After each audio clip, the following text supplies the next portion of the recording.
Përfaqësimi i grave në media mbetet një sfidë e vazhdueshme, pavarësisht të rritjes së zërave të tyre në hapësirat publike. Ndonse raportimet për çështje gjinore janë shtuar, gratë ende përballen me sfida të ndryshme gjatë raportimit, gjuhë të ashpër në rrjete sociale dhe stereotipe të thella,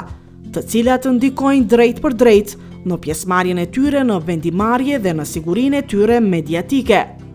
Në një realitet ku lajmet e rreme qarkullojnë shpejt, edukimi mediatik po shihet gjithnjë e më shumë si një mjet i domosdoshëm jo vetëm për informim, por edhe për t'i fuqizuar ato dhe për të krijuar një kulturë informimi më të shëndetshme në shoqëri. Aktivistja Tringa Kasemi potencon se edukimi duhet të fillojë që në moshë të re, për të zhvilluar aftësi të identifikimit të lajmeve të rreme dhe për të ndërtuar marrëdhënie të shëndetshme me konsumimin e informacionit. Megjithatë, ajo e vë theksin tek demotivimi i grave nga gjuha e urrëties dhe kërkojnë që media të kenë kujdes më të madh në raportime, sidomos kur përfshihen gra në raste dhune apo skandalesh publike.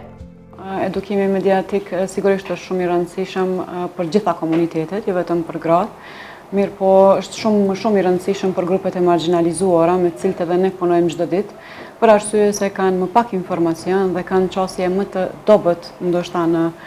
lajme të cilat ne i trajtojmë si të vërteta. Është shumë më rëndësi në aspektin e rinisë, ne gjithmonë mundohemi ta cekim që rinia është ajo që ka rëndësi të informohet fillimisht, sepse ta krijojmë një ambient më të sigurt dhe të kenë më shumë besueshmëri në lajmet të cilat i lexojnë në përditshmëri. Sigurisht për fat të keq se ndikon shumë negativisht, sepse ju e dini që vendimarrja e grave ashtu edhe në ditët e sotme është e ulët, nuk është në nivelin e kënaqshëm, por ndikimi mediatik, ndikimi në anën negative të medias në këtë rast po flasim, ndikon shumë negativisht për shkak se ato i demotivon që t'jenë në vendimarrje, i demotivon që t'jenë pjesë e politikbërjes, ndoshta apo pjesë e hapësirave publike qysh ato duan, sepse gjithmonë demotivon në aspektin që po kanë gjuhë të urrëties, apo ka lajme të ndryshme të cilat janë të pavërteta dhe nuk po shihen si terrene shumë të mira për vendimarrjen e grave pastaj. Aktivistja Indira Elshani thekson se edukimi mediatik është një prej aftësive më të rëndësishme të kohës moderne. Elshani nënvizon se zhvillimi i aftësive për të identifikuar manipulimet dhe për të analizuar burimet është thelbësor për të gjithë, por sidomos për gratë, të cilat shpeshherë janë objekt i stereotipeve në raportime. Është një proces që ndihmon të rinjët, por në përgjithësi të gjithë qytetarët të kuptojnë më mirë botën e mediave ku ata jetojnë. Ai nxit aftësinë për të menduar në mënyrë kritike, për të vlerësuar informacionin dhe për të përdorur median në mënyrë të përgjithshme dhe krijuese. Për shembull, është shpërndar në rrjetet sociale një informacion se i përket shëndetit, ku për shembull kanë plasu informacionin që të përdoret uji me sodë të bukës, që është besu që shëron kancerin, dhe kështu që i ka bo disa pacient që të ndërprejnë barrat dhe që të marrin këtë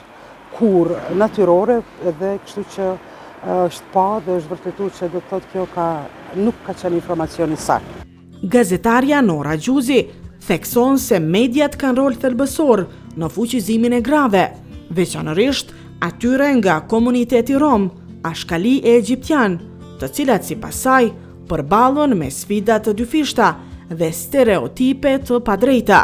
Sipas saj, edukimi i gazetarëve dhe ofrimi i hapësirës së duhur mediatike janë kyçe për rritjen e pjesëmarrjes publike të grave dhe thyerjen e stereotipeve ndaj tyre në shoqëri.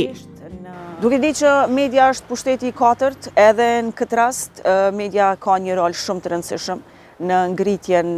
e pozitës së gruas në shoqërinë kosovare, sidomos kur bëhet fjalë për gratë edhe vajzat e komuniteteve rom, ashkali dhe egjiptian. Në këtë pikë ndoshta deri më tash ka qenë një hapësirë shumë e vogël ku mediat janë mundu ndoshta tërthorazi të japin rolin e tyre dhe kontributin e tyre në ngritjen e vlerave të vajzave dhe të grave të komunitetit. Ka pas aty këto lëvizje të vogla, por të cilat nuk janë asnjëherë të mjaftueshme, duke ditë që jeta e përditshme e vajzave dhe të grave të komuniteteve rom-ashkali egjiptian është dyfish më e vështirë se gratë e mazhorancës dhe vajzat e mazhorancës, të cilat gjithmonë kanë një mundësi pak më të madhe se sa këto të komuniteteve. Prandaj ndoshta fokusi jo gjithmonë i ipët kësaj kategorie për me I tregu kapacitetet e veta, për me I tregu potencialin e vetë të cilat e kanë, gjithmonë ndoshta për shkak të asaj që ka pas stereotipe, ka pas paragjykime që nuk janë në një farë forme, kushtimisht po e them, të afta për me kry një punë të caktuar në një profesion të caktuar, të cilat kishin mujt me dhanë kontributin e vetë, e që kohëve të fundit kemi pa që vajzat tashmë dhe kanë pa vizionin se sa I rëndësishëm është edhe shkollimi në këtë aspekt, për me e dhanë në një farë mënyre atë të cilën ato kishin mujt me konsideru si pjesë edhe investim në potencialin e tyre për me investu në shoqërinë kosovare. Kjo është ajo të cilat ato përballen në përditshmërinë e tyre, edhe media këto e ka rolin kryesor, e ndoshta fokusi me një mesazh të qartë nga gratë të cilat vetëse janë pjesë e shoqënisë kosovare, qoftë edhe mediave, qoftë edhe shoqënisë civile, munden me qenë pjesë e iniciativave të ndryshme, për me I fuqizu gratë dhe vajzat e komunitetit pikërisht përmes mediave. Edukimi mediatik vetëse përmes organizimit. Për aktivistën Shyret Hoxhaj, edukimi mediatik është një mjet që I jep zë dhe fuqi grave. Ajo shton se mediat janë gjithashtu një hapësirë ku gratë marrin guxim të flasin për dhunën dhe përjetimet e tyre. Hoxhaj e sheh si domosdoshmëri futjen e edukimit mediatik në shkolla, në trajnime të vazhdueshme dhe në praktikat e përditshme të informimit. Në përgjithësi, jo vetëm gratë, por në përgjithësi njerëzit përmes edukimit medial kuptojnë ose mësojnë se si ta verifikojnë një lajm dhe të mos bijnë prej manipulimeve, ndoshta të themi mediatike apo manipulimeve që mund të ndodhin prej portaleve të cilat nuk janë të verifikuara nga organet kompetente, po ashtu dhe fitojnë aftësi, në këtë rast gratë fitojnë aftësi që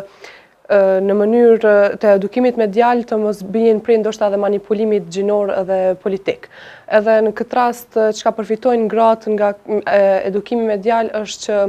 të mos ndalen të arrisin zërin e tyre, për shkak që për shembull për me raportu ndonjë rast që ju ka ndodhur, shpesh herë edhe gratë e gjejnë forcën përmes mediave që mi raportu disa raste që ju ndodhin të keq trajtimeve apo abuzimeve që ndodhin me gratë. Andaj është edhe një mjet I forcës, ndonse kemi gratë të cilat ka nevojë për me u shpreh, por që nuk e kanë atë guxim. E përmes edukimit medial ata vetë se edukohen që çdo gjë duhet raportuar. Përfaqësimi I grave në media lokale dhe qendrore të vendit është në zhvillim, por ende I mbuluar me sfida që kërkojnë zgjidhje të qëndrueshme. Edukimi mediatik del si një prej mjeteve më të rëndësishme për t'i ofruar grave hapësirë të barabartë, mbrojtje nga paragjykimet dhe mundësi për të qenë pjesë aktive e jetës publike.